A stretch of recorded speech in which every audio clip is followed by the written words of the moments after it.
Oke, Assalamualaikum warahmatullahi wabarakatuh, sahabat Majelis Kopi semua. Hari ini kita kedatangan bintang tamu di segmen yang baru, bintang tamu spesial di segmen yang baru, yaitu segmen sudut pandang, di mana saya dan bintang tamu kita berada di sudut dan saling berpandangan. Untuk bintang tamu yang pertama di segmen ini, namanya itu Syahrul. Halo. Alias Oboy. Teman-teman mungkin kalau yang berdomisili di Palu atau yang kuliah di Untat sudah banyak yang kenal Oboy ini gitu. Tanpa perlu basa-basi, tanpa panjang lebar, langsung ke pertanyaan pertama untuk mengulik sisi lain atau kehidupan yang lebih luas dari seorang Oboy gitu. Pertanyaan pertama, Boy. Mau bakar rokok dulu, Boy? Iya, jadi Oboy ini merokok juga, tapi tak apa-apa, kita segmennya ringan, sambil merokok sambil ngobrol. Oboy, bencong atau bukan? Yes. Karena di luar sana banyak yang masih meragukan dirinya, sebenarnya dia itu ke bencong atau dia cuman sekedar suka laki kayak gitu. Dan Oke. Apa bedanya, Boy? Bencong dengan suka laki itu? Jadi kalau suka laki belum tentu dia bencong, tapi kalau dia bencong sudah jelas dia suka laki. Berarti bencong ini dia lebih identik dengan penampilan dan pembawaan begitu. Seperti itu, kayak kalau di luar-luar itu bisa di apa lagi namanya? Dikenal dengan drag queen.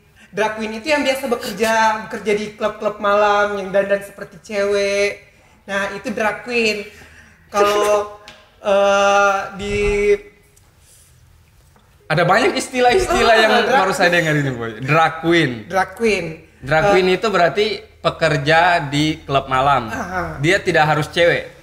No, dia laki-laki. Dia laki-laki. Tapi penampilan perempuan. Disebut drag queen. Drag queen. Dan itu kategori bencong. Terus jadi ada juga orang yang mengkategorikan dirinya itu androgyny. Androgyny itu di tengah-tengah. Ini judulnya bukan apa ya? Bukan mengenal Oboy, tapi kita belajar kehidupan bencong itu jadinya. Tapi tidak apa-apa. Oke, drag queen androgyny. Terus?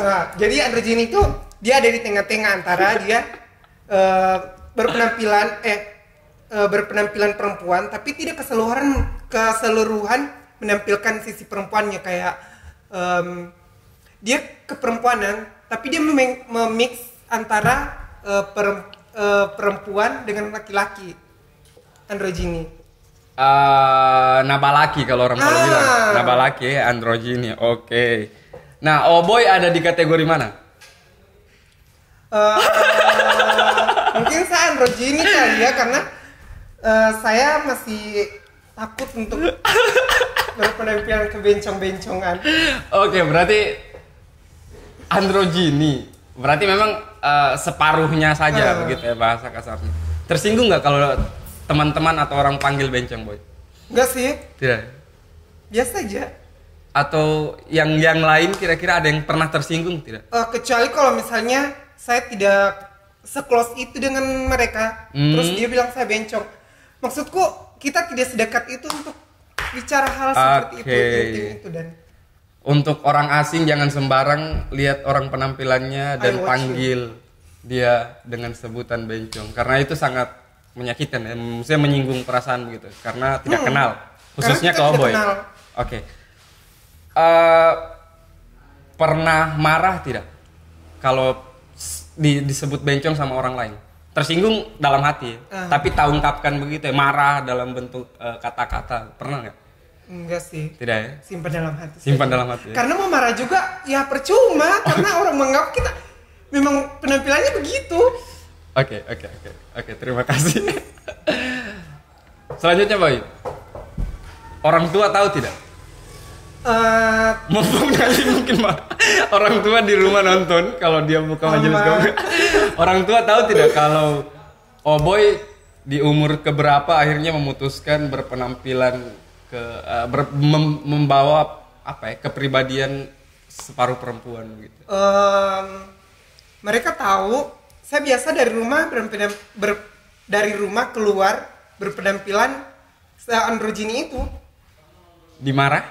Enggak sih. Bapak? Enggak. Nggak marah? Enggak. Dicibir?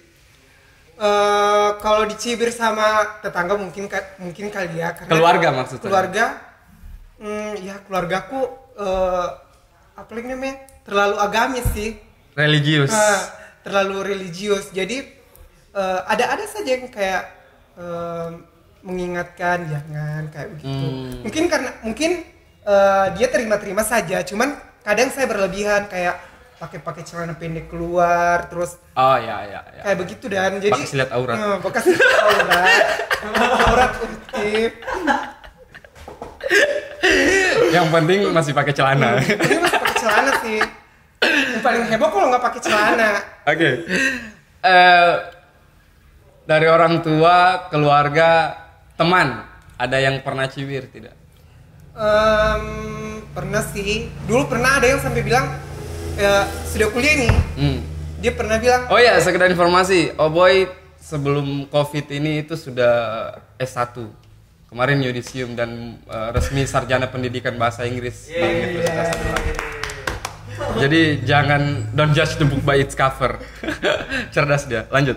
Jadi waktu kuliah beberapa tahun yang lalu saya sempat ketemu sama teman SMA. Saya teman akrab. No. Oh, oke. Cuman sekedar tahu saja. Tapi dia bilang begini sama saya. Kau tidak malu begitu? Kau bikin malu kampung halamanmu. I mean like what?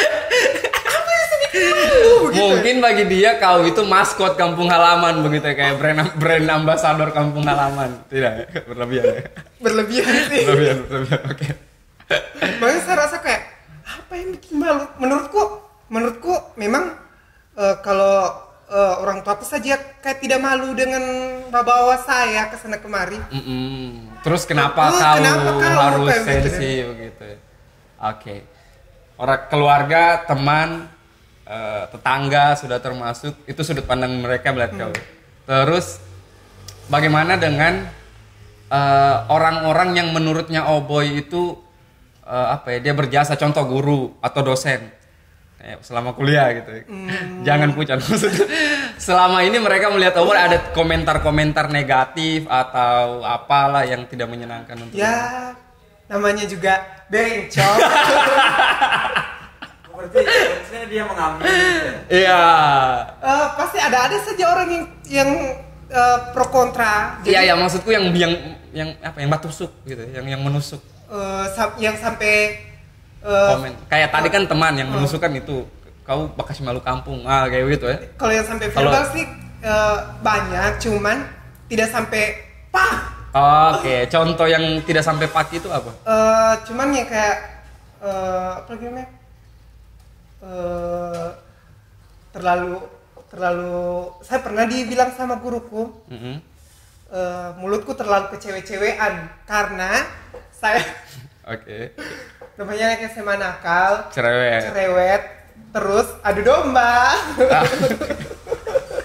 Mulut kecewe-cewean. Makanya dibilang mulut kecewe-cewean, tapi saya sih memang cerewet, tapi kalau untuk adu domba kayaknya tidak sih.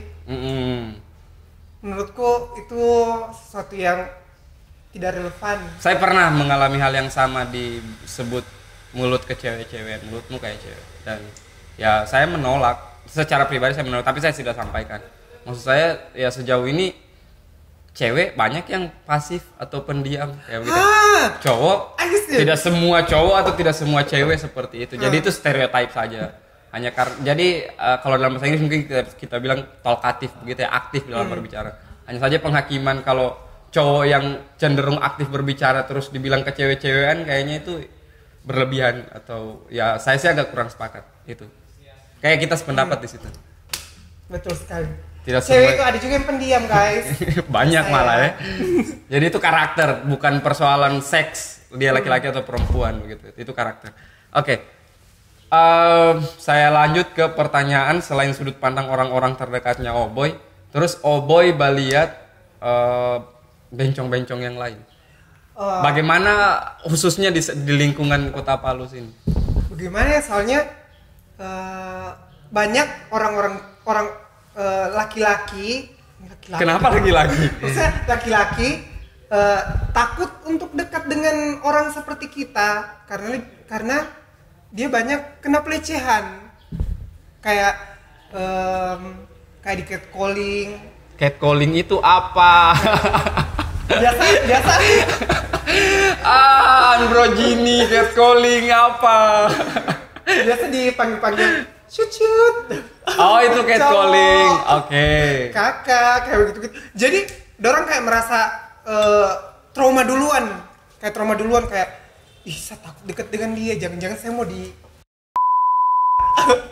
dilecehkan. Dia takut dilecehkan. Makanya Itu sudut pandangnya Oboy, baliat bencong-bencong yang lain. Berarti maksudnya banyak yang masih menutupi kepribadiannya. Bahasa kasarnya begitu.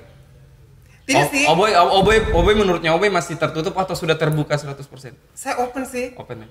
Dan baliat yang lain seperti itu kayak masih malu di catcall begitu, maksudnya menurutmu mereka kategori yang masih close dengan jiwanya?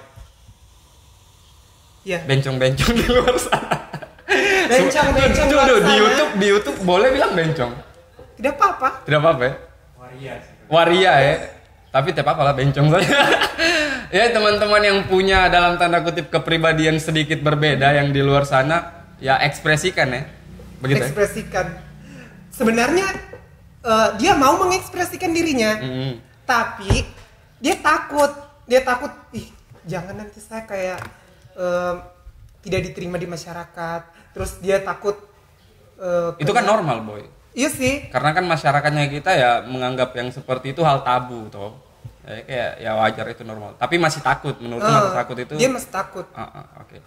Dia kayak tidak mau, takut keluarganya malu. Saya sebenarnya takut keluarganya malu. Sorry guys. I'm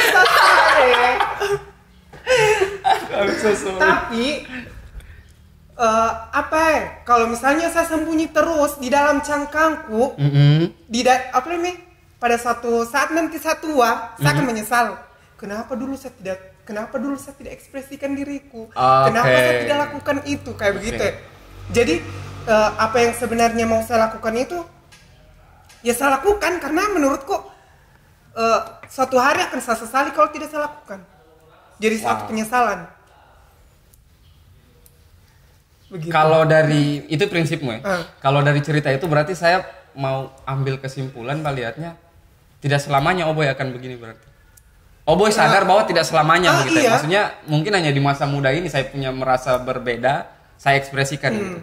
Jangan nanti sampai tua saya menyesal. Berarti tidak selamanya sampai tua akan begini. Iya. Karena saya lihat bencong-bencong di luar sana yang sudah cukup berumur, kayak bagaimana ya, dia sudah tidak mengekspresikan dirinya karena dia sudah duluan minder sama yang lebih muda. Dia kayak merasa kayak ya sudah, masa aku tidak lagi di situ. Saya sudah tua, jadi tidak lagi saya harus seperti mereka. Oke, ada itu naluriah ya, maksudnya alamiah begitu ya, ada kesadaran sendiri. Tapi ada juga yang tidak sadar diri. banyak.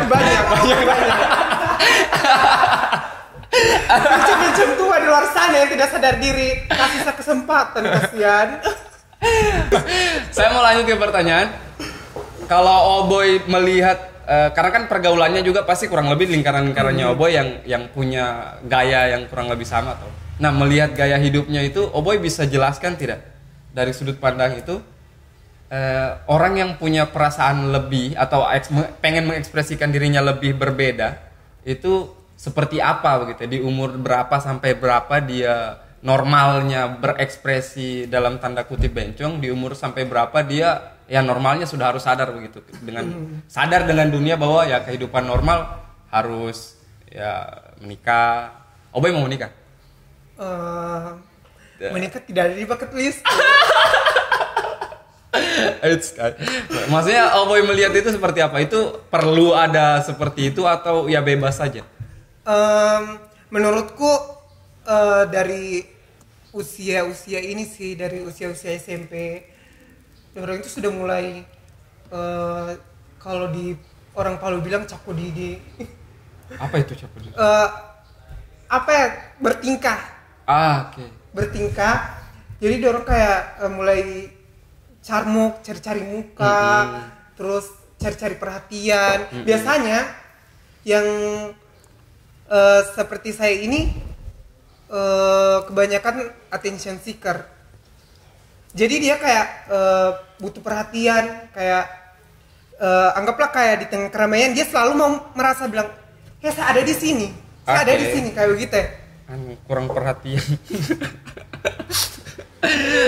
Oke, attention seeker itu aja banyak kok yang anak-anak aktif yang attention seeker. Maksudku saya mau pindah lagi ya, dari bagaimana orang melihat Boy, terus saya mau pindah ke pertanyaan ini, Boy. Ada tidak peristiwa khusus yang pernah terjadi di Boy yang akhirnya membuat Boy, oke, saya mau ekspresif, terserah orang mau bilang apa gitu. Peristiwa khusus kayak contoh, saya kan banyak baca kasus kayak orang-orang atau teman-teman di luar sana yang cenderung menyimpang dalam tanda kutip, itu pernah mengalami kekerasan seksual gitu. Nah, Boy masuk kategori itu atau tidak? Mau jawab jujur atau tidak? Pernah tidak? Enggak sih. Enggak ya? Enggak pernah ya? Enggak pernah. Berarti memang murni lahir dari pengen merekspresikan diri berbeda gitu saja. Tidak. Lingkungan sih. Iya, tidak lahir dari ada peristiwa kelam itu. Kalaupun ada jangan cerita karena itu aib. Saya cuma mau tahu ada atau tidak. Enggak ada sih. Enggak ada.